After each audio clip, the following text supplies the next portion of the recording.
You know that feeling like you're just a character in someone else's story? Maybe even your mother's? Today, we're going to dive into a really powerful idea from author Christine Lawson, the archetype of the Queen Mother. We're going to explore how you can actually love this powerful figure in your life without losing yourself in her court. This quote from Alice in Wonderland, wow, it just sets the stage perfectly, doesn't it? It really captures that feeling of high-stakes drama, that sense that if you disagree or if you don't meet expectations, it's a catastrophic, off-with-their-heads kind of offense. For a lot of adult children, this isn't some fantasy. It's the emotional reality they live with every day. Okay, so let's get into it and really define this queen archetype. As we go through some of her key traits, just ask yourself, does this character feel a little too familiar? I want you to take a second and really think. Does this dynamic ring a bell? Does this idea of a royal court with you as one of the loyal subjects feel uncomfortably close to home? Let's look at what that actually looks like. This right here, this simple, powerful sentence, comes from an adult child named Ellen in Lawson's work, and it just perfectly sums up the Queen's whole operating principle. See, it's not just about her being disappointed. It's about retribution. Any challenge to her authority is met with some pretty severe emotional consequences. So according to Christine Lawson, these traits don't just exist on their own. They all kind of weave together into this powerful pattern. The queen is often competitive, sometimes even with her own kids. She's domineering. She has to control people and situations.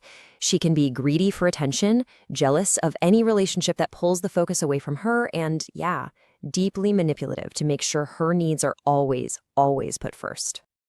And listen, this isn't just some modern thing. History gives us a really powerful example. Look at Mary Todd Lincoln. Historians say her intense demands for loyalty created such a massive rift between her son, Robert, and his wife that they actually separated for over a year. The Queen often puts her children in this impossible position, basically forcing them to choose between her and their partner. And that brings us to the very real consequences of this dynamic. Because being a loyal subject in the Queen's court, well, it comes at a very heavy price. Let's talk about the personal toll of that loyalty she demands. This quote, man, it's just heartbreaking, isn't it? It captures that deep, profound sense of being trapped that so many adult children feel. There's love there and a sense of obligation, but it's all mixed up with the pain of being controlled. That exit door that you might have in other difficult relationships, it just doesn't feel like an option here. So here you can see the central conflict laid out pretty clearly. On one side, you've got the Queen's bottomless needs for attention, admiration, and control. And on the other side, just the basic, fundamental things you need for a healthy adult life: your own identity, a strong partnership, and the energy to live your own life. These two lists are in direct opposition, and trying to serve both masters is just emotionally exhausting. Okay, so we've defined the problem, and I know it can feel pretty overwhelming, but this right here is the crucial pivot. There is a path forward. There is a way to reclaim your own life, but it involves building a totally new framework. This is it. This is the key to unlocking everything. You can't change your mother. Trying is only going to lead to more frustration and heartache. The real power, the only power you truly have, is in changing your own actions and your own reactions. This simple phrase is absolutely revolutionary. It means accepting that she is who she is and letting her be the ruler of her own little kingdom. But, and this is the most important part, her kingdom ends where your life begins. You have to become the sovereign of your own life. This isn't about rejecting her. It's about creating a healthy space where genuine, non-coerced love can actually exist. So how do you actually do that? It's not just wishful thinking. According to Christine Lawson, there's a very clear 3-step framework for building those emotional boundaries and establishing your own personal sovereignty. These 3 I statements are your tools. I am, I will, and I won't. They take you from an internal realization to an external action and finally to setting a firm boundary. They are the literal building blocks of your independence. So let's break each one down. All right, step 1 is all about recognizing your own separate existence. The Queen often acts like her children are just extensions of herself. So saying I am angry, or even something as simple as you didn't ask me before planting flowers in my yard, these are not attacks. They are declarations of separateness. You're just drawing a line in the sand and saying, this is you and this is me. Step 2 builds right on top of that foundation. This is your internal commitment, your own personal constitution. It's about developing a mantra that strengthens your resolve. I will do what is right for me. And listen, this isn't selfish, it is self-preservation. It's a conscious decision to give your primary allegiance to your own well-being.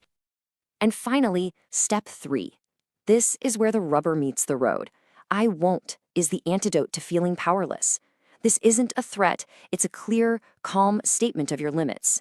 Recognizing and then communicating these limits is absolutely essential for your emotional survival and for changing this dynamic for good. Now, when you start taking these steps, a really profound psychological shift begins to happen. It's not just about managing behavior anymore. It's about fundamentally rediscovering who you are. Here is the core insight from Lawson's work. The queen uses her children as a mirror. She needs them to reflect back what she wants to see: admiration, agreement, perfection. From the time they're very young, her children learn that their job is to meet her needs and reflect her desires, often completely sacrificing their own in the process. So the ultimate goal, the solution, is to turn that mirror around. The journey to freedom is about learning to see, validate, and reflect your own true feelings, your own needs, your own identity. When you stop being her mirror, you can finally start being yourself. And the paradox is, it's only when you can be yourself that you can offer a love that's authentic, not just a reflection of her demands. So I'll leave you with this one final thought. It's a question that can be both terrifying and incredibly exciting. If you were no longer defined by her needs and her reflection, who would you be? What passions would you find? What kind of life would you build for yourself? The answer to that question, that's your sovereignty.